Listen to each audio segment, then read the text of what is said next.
So now we are discussing your question number 15th. It's very easy again. वो आपसे बोल रहा है शो करके दिखाओ जो सम होगा ना एक एपी का, जिसकी पहली टर्म ए है, सेकंड टर्म बी है और लास्ट टर्म सी है, वो कुछ ऐसे आने जा रही है। ठीक है, तो बेसिकली मुझे जब मैं सम का फॉर्मूला देखता हूँ तो मुझे पता है दिस इज n/2।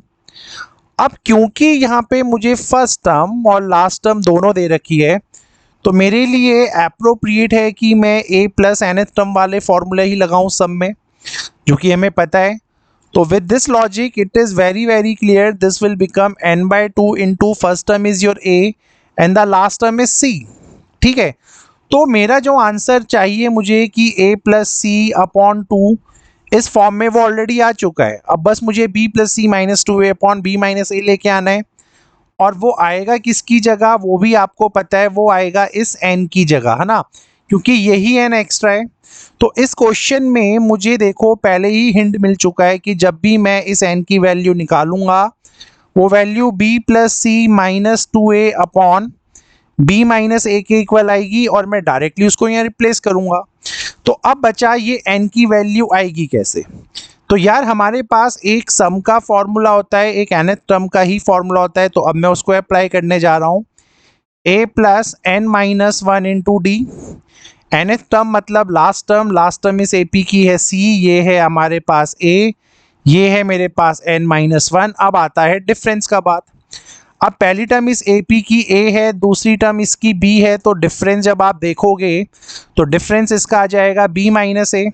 ठीक है, यहाँ तक कोई टेंशन नहीं होना चाहिए। अब अगर मैं देखूं तो this is c equals to a plus n का इंटू मैं करवाता हूँ b माइनस a से, वो ऐसा ही मैंने लिख दिया है। और यहाँ पे जब मैं -1 का इंटू करवाऊंगा तो ये हो जाएगा माइनस का b और ये हो जाएगा प्लस का a। तो आप यहाँ से देख सकते हैं अगर मैं इन दोनों को यहाँ स्विच कर दूँ तो a और a होता है 2a, जो इधर जाके क्या बन जाएगा माइनस का 2a।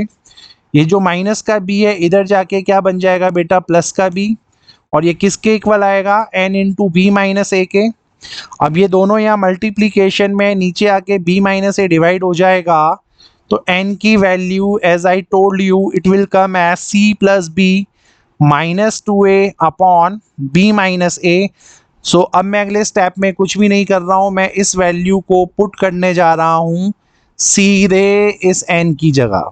और जैसे ही मैं इसको यहाँ पुट कर दूंगा तो जो मेरा क्वेश्चन है जो आधा रह गया था, फाइनली मैं बोल सकता हूँ कि जो मेरा सम आया है, जैसे ही मैंने n की वैल्यू को यहाँ पुट किया वो वैल्यू आई है a प्लस सी बाई 2, और n की इस पूरी वैल्यू को I will put it here, so it will become b plus c minus 2a upon b minus a, and with this thing your question is done.